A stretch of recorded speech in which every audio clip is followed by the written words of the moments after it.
Perhatian, perhatian. Podcast Ngobrol Nggak Guna segera berangkat. Para penonton dan pendengar yang memiliki kuota dipersilahkan masuk.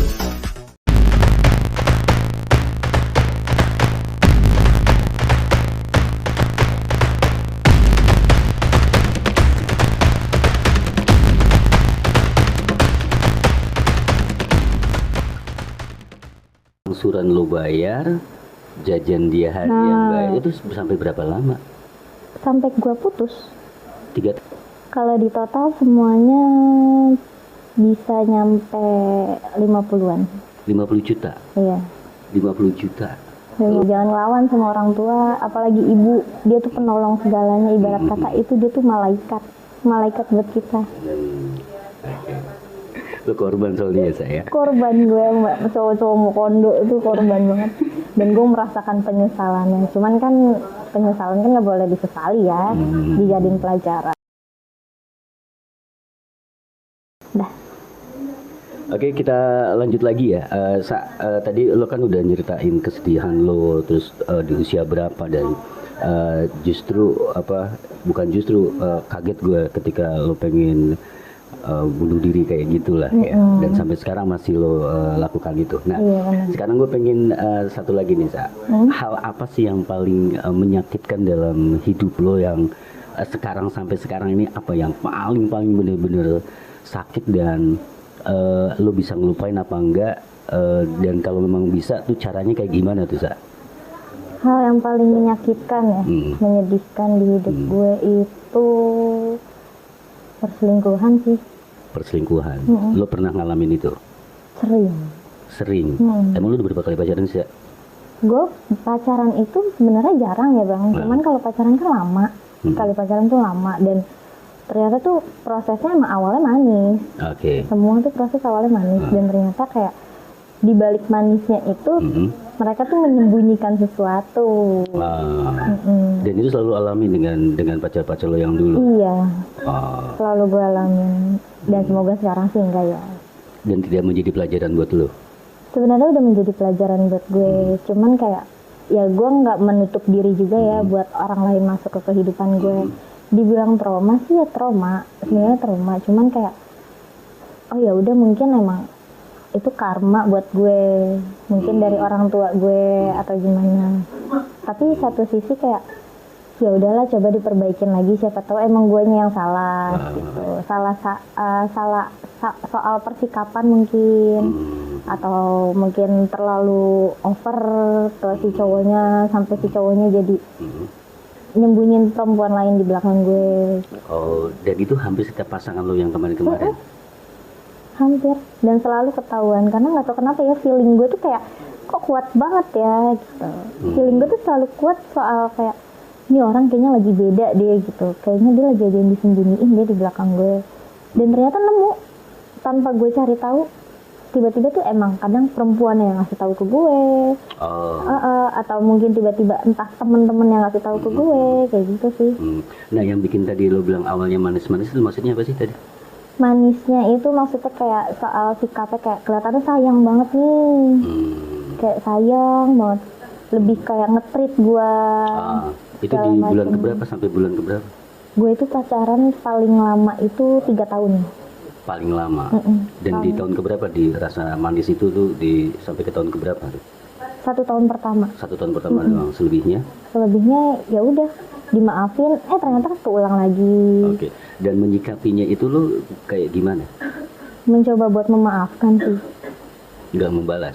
Enggak, gue bukan tipikal orang yang pengen balas dendam gitu, karena gue tahu bang, kayak kalau misalkan nih si pasangan tuh salah satunya ada yang selingkuh, dan gue ngebales itu ya sama aja dong.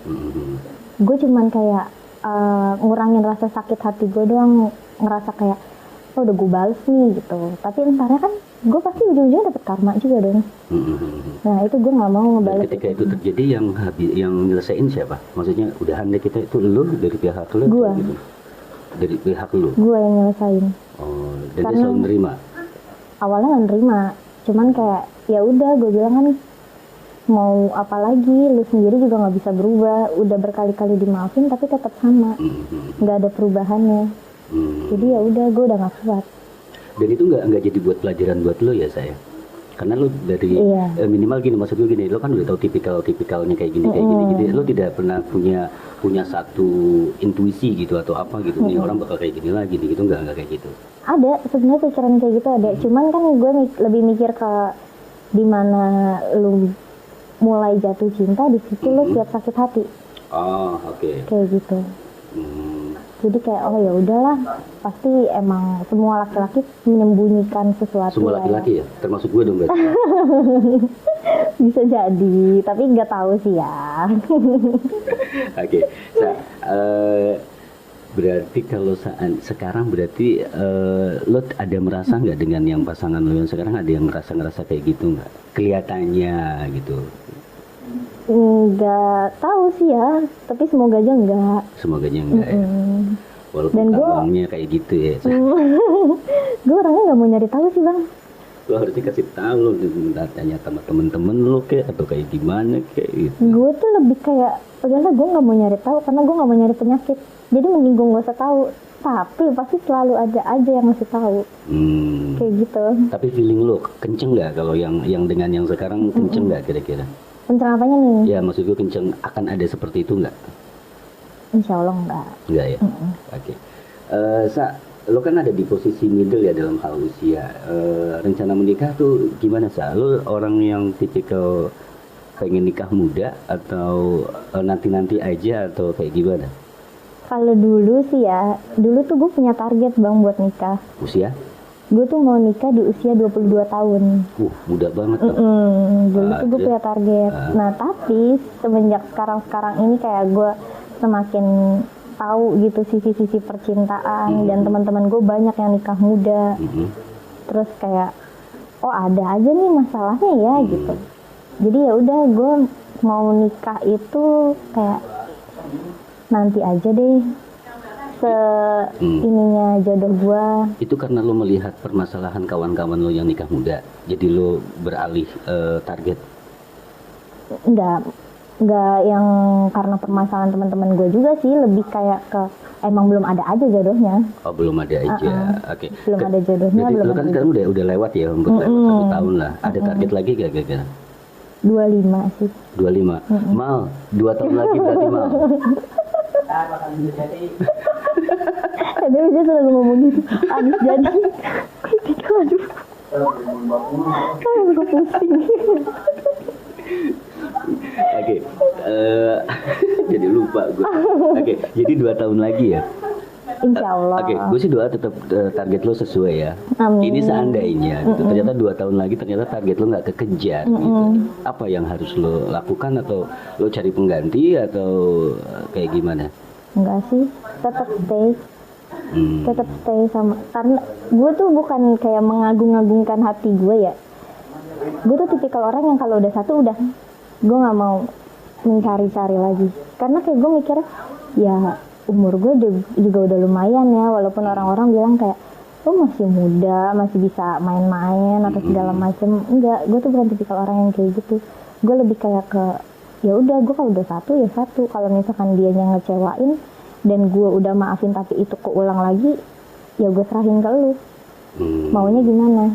Oke. Kalau ketika lo menikah, lo pengen pernikahan yang kayak gimana sih, Sa? Pernikahan yang gimana tuh maksudnya? Apa yang mungkin bahagia dengan mungkin anak 2, anak 1, atau pengen punya pasangan yang bisa ngertiin lu 24 jam, atau memang selalu dampingin lu, atau kayak gimana? Intinya sih idealnya buat lo lah gitu. Yang sepemikiran sih bang. Sepemikiran dalam hal? Dalam hal apapun, dia bisa ngertiin gue dan gue ngertiin kondisinya dia dalam hal apapun. Dan kalau bisa kayak saling support, sefrekuensi gitu lah. Kalau dibilang bahagia punya anak berapa, dikasihnya aja. Oke. Satu lagi nih Sa. Boleh. Ketika umpamanya menikah nih Sa ya, lo kan tadi dari keluarga broken home ya, maaf ya gitu, broken home. Seandainya ini terjadi di lo udah punya satu tindakan preventif nggak, atau satu tindakan supaya nggak terjadi di lo nggak? Kalau di keluarga lo ya maksud gue ya, ketika nanti ada ikatan pernikahan gitu, gimana? Kalau itu sih makanya gue selalu ngebilangin ke si pasangan gue kayak gue tuh dari keluarga yang kayak gini, kondisi keluarga gue, rumah gue tuh kayak gini. Jadi ya gimana caranya gue udah antisipasi nih dari awal, antisipasi supaya kayak lu jangan ngikutin keluarga gue ya gitu, lu kasih contoh yang lebih baik dari mereka gitu. Tapi kalau buat yang kayak tadi lu bilang, gue belum ada pemikiran apapun sih buat nanti di keluarga gue gimana antisipasinya. Harusnya lu bisa tuh, Sa. Iya, cuman Karena mengingat perjalanan hidup lu kan yang tadi lu bilang tuh harusnya bisa menjadi pelajaran juga buat lu gitu. iya sih sebenarnya bisa, cuman kayak nggak tahu kenapa gue belum ada ini aja pikiran ke situ. Jadi kayak gue tuh sekarang lebih kayak ngejalanin hidup gue, ya udah ngalir aja, ngejalanin takdir aja yang dikasih sama Allah, udah itu aja sih. Sholat lu rajin, Sa? Insya Allah. Oke. Coba lu sholat rajin sih. rajin. Dia suka ngasih tahu hal-hal yang tentang sifatnya religi ke lu atau segala macam. Sering ngasih siraman rohani itu sering banget dia. Walaupun kadang sifatnya emang kayak gitu ya. Kalau misalkan dibilang egois yang dia. Parah dia egoisnya tuh. Oke, Sa. Pertanyaan terakhir, Sa. Lo berarti termasuk orang yang setuju dengan menikah muda atau tidak? Menikah muda atau tidak? Kalau gue sih sebenarnya netral ya. Karena kan kayak menikah kan nggak gampang ya. Nggak gratis banget gitu. Ada aja kan. Jadi kayak, tapi kalau gue pribadi sih setuju sama nikah muda. Tapi kondisiin lagi sama kayak masukan, terus kayak sama pikirannya. Kan karena kalau ketika kita nikah semua bakal disiapkan kan. Nah itu sih lebih kayak ke pemikirannya dirubah. Oke. Pola pikirnya. Lu sekarang udah kerja iya, ya. Terus itu semua yang itu memang buat keperluan lo, atau memang ada hal-hal yang pengen dengan honor yang lo terima, ada sesuatu yang pengen lo kejar atau ya maksud gue sisihin untuk apa untuk gimana, Sa? Lo kan masih muda nih gitu ya, itu kayak gimana, Sa? Sebenarnya sih gua tuh dulu pemikiran gue kerja tuh gue pengen nabung. Nabungnya itu untuk masa depan gue dan untuk ngebahagiain kedua orang tua gue. Oke. Tapi satu ini boleh nggak sih diceritain? Enggak apa-apa aja. Bebas ya. Oke, ayo. Jadi itu satu sisi ada momen dimana gue kenal sama orang dan itu bikin gue jadi berantakan. Oh, oke. Dan keuangan gue udah mulai nggak stabil. Oh, mau kondo? Ya, betul. Lebih di situ ya. Pasti banyak kan nih cowok-cowok mau kondo yang kayak, aduh mulutnya manis banget. Awalnya kayak, pinjem dulu dong. Itu lo pernah ngalamin itu? Aduh, gue pernah ngalamin itu, Bang. Tahun keberapa itu? Tahun berapa? Itu setelah gue kerja 1 tahun. Nggak kerja 1 tahun, Ding. Baru bahkan 3 bulan. 3 bulan. Gue habis-habisan? Habis-habisan. Pure ke dia semua. Lo sadar? Gue sadar, karena dulu tuh gue tuh orangnya tuh tipikal orang yang ibaan, Bang. Gue kasianan. Gue lebih kayak gue baru resign dari adalah pabriknya tuh, perusahaannya. Terus dia resign dan kita deket. Itu sama-sama baru resign. Nah pas gue kerja di tempat gue yang sekarang, dia tuh nemenin gue. Terus gue kayak ngerasa kayak, oh dia udah nemenin gue nih waktu itu, udah nolongin gue juga nganter jemput ke sana kemari. Jadi ya udahlah, gue mencoba kayak balas budi ke dia awalnya. Nah tapi pas di bulan kedua, kok kan dia punya cicilan motor ya, dia punya cicilan motor. Terus berapa sebulan? 1,4. Oke. Terus habis itu setelah kedua bulan orang tuanya tahu dan dia mengiyakan dari sisi ke si bokapnya. Terus ngapain? Terus kayak dari sisi yang bulan keduanya, gue mencoba bilang kayak nanti diganti ya gitu, karena kan gue juga buat nabung, belum gue ngasih ke orang tua gue gitu. Terus dia bilang kayak iya nanti diganti. Terus gue juga kan sambil ini narik gitu kan. Oh oke, tapi kok diganti tapi kok nggak diganti ya gitu. Nah terus dia minta terus tuh buat hari-hariannya dia, kayak bensin, rokok, makan. Jadi angsuran lo bayar, jajan dia harian bayar, itu sampai berapa lama? Sampai gue putus. 3 tahun berapa tahun? 2 tahun kalau yang 2 tahun. Lo total ada berapa itu? Kalau di total semuanya bisa nyampe 50-an. 50 juta. Iya. 50 juta. Kalau udah buat nikah itu udah mewah banget. Dan makanya itu kemarin kan, makanya sekarang keuangan gua nggak stabil itu karena ya udah itu angsuran jadi ke bokap. Jadi bokap gua pakai uang bokap pinjam uang ke bank. Dan sampai sekarang tidak terganti. Dia ganti tapi nyicilnya pelan-pelan. Dan sampai sekarang masih. Iya, sampai sekarang masih nyicilnya pelan-pelan per bulan. Terus kayak yang kecatat di mutasi itu cuman 10%. Oh. Dari uang yang gue keluarin. Lo masih nagih nggak sekarang? Sekarang gue masih nagih. Tapi nggak susah? Susah-susah macet. Sempat diperdebatin. Terus bahkan sampai itu si Giano, pasangan gue ribut. Ikut nagih? Ikut nagih. Terus ikut campur juga orang tuanya dan gue yang ngebela. Gue bilang kan tadinya si bokapnya itu mau ngelaporin si cowok gue nih. Terus gue bilang, gue balikin kan, kalau misalkan bapak mau ngelaporin pasangan saya bisa laporin balik anak bapak. Nah bapaknya bilang, katanya loh kamu ngancem saya gitu. Terus aku bilang dong kayak, gue nggak ngancem, saya nggak ngancem om, kata aku gitu. Saya nggak ngancem, saya cuman minta keadilan. Aku bilang gitu. Oke, bokapnya akhirnya dia mau bantu bayar per bulan. Kayak gitu. Tapi ya sekarang ini macet-macet lagi. Macet juga. Oke. Pesan terakhir buat untuk podcast Ngobrol Nggak Guna. Jangan pernah bertindak sebelum berpikir sih. Jangan pernah bertindak sebelum berpikir ya. Berarti mesti dipikirin matang-matang. Iya, lo harus pikirin matang-matang dulu sebelum lo bertindak. Karena kalau misalkan lo udah bertindak dan itu fatal, udah itu semua nggak bakalan selesai. Itu malah nambah masalah. Kayak gitu sih. Gitu. Terus lebih kayak ke apa ya?